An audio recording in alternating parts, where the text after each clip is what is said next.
116 জন আলেমের লিস্ট করেছিল, আজ থেকে আমরাও তাদের লিস্ট করব। এলাকা ভিত্তিক যেগুলো রামপন্থী বামপন্থী আমাদেরকে ঘুমাইতে দেয় নাই, আমাদেরকে বাড়ির মধ্যে থাকতে দেয় নাই, এমনকি আমি ছোট্ট একটা মানুষ, আমার নামেও মিথ্যা মামলা দিয়েছিল। মান ইসলামের জন্য, কোরআনের জন্য যুবক ভাইয়েরাই যথেষ্ট, কথা বলেন ঠিক কিনা? কারণ যুবক ভাইরা আমাদেরকে 5ই আগস্ট দেখাই দিয়েছে কিভাবে ইসলাম কায়েম করা লাগে, কথা বলেন ঠিক কিনা?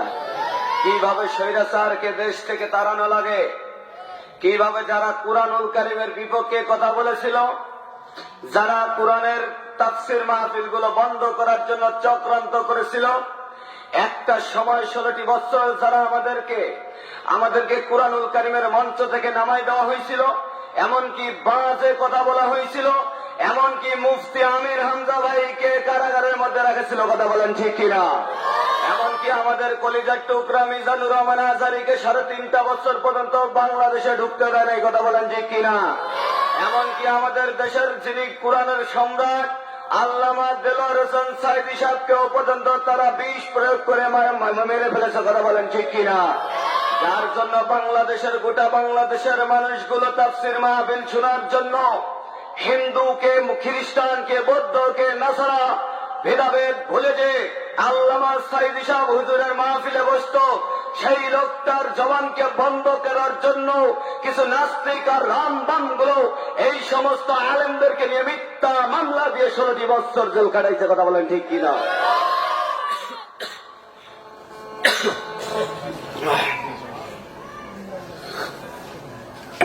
ভাই আমার গলা টানতেছে, ইকো দেন।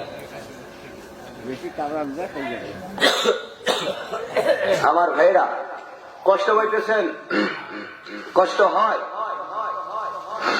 আমার ভাইরা। যখনই আমরা কুরআনুল কারীমের কথা বলতে যাইতাম, ওই সময় থানায় যায় পারমিশন নেওয়া লাগতো, বলেন কথা ঠিক কিনা? আজকে আমরা স্বাধীন দেশ পেয়েছি না, আমরা মনে করবো যে নাস্তিকেরা পলাইছে, কিন্তু কই নাস্তিকের কিছু বাচ্চা আছে, কিছু আবু জেহেলের রামপন্থী বামপন্থীদেরকে রেখেছে, যে সমস্ত নেতাদেরকে প্রধান অতিথি বানাইছিল, এরা পেশাব করে ঢিলাকুলু বলিত না, কথা বলেন ঠিক কিনা? এরা এমন একটা সময় এসেছিল, আমাকে প্রধান অতিথি যদি তোমরা বানাও তাহলে আমরা মাহফিলের পারমিশন দেব, না হলে পারমিশন দেওয়া হবে না, এরকম আছে না নাই? আওয়াজ দান, আছে না নাই? আমার ভাইরা, এরা 16টি বছর পর্যন্ত জুলুম করেছিল, অন্যায় করেছিল, অত্যাচার করেছিল, কিন্তু আজকে তোমরা কোথায়? মাঝখানে এমন এমন কথা বলেছিল এরা, এমনকি 116 জন আলেমের লিস্ট করেছিল, আজ থেকে আমরাও তাদের লিস্ট করব। এলাকা ভিত্তিক যেগুলো রামপন্থী বামপন্থী আমাদেরকে ঘুমাইতে দেয় নাই, আমাদেরকে বাড়ির মধ্যে থাকতে দেয় নাই, এমনকি আমি ছোট্ট একটা মানুষ, আমার নামেও মিথ্যা মামলা দিয়েছিল শিবিরের, কথা বলেন ঠিক কিনা? আমার ভাইরা, আমার নামে 3টা মামলা দিয়েছিল। কয়টা?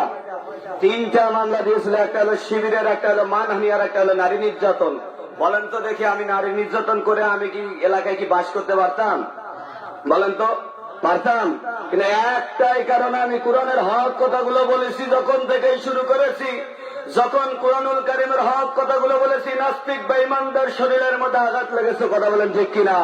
কিন্তু আমি যখন এই মাহফিলের মধ্যে যখন কথা বলি, যখন কোরআন থেকে সঠিক ব্যাখ্যাগুলো বিশ্লেষণ করে করে মানুষকে বুঝাই, তখন রামপন্থী আর বামপন্থীদের গা চলাফেরা শুরু হয়ে গেছিল, কথা বলেন ঠিক কিনা?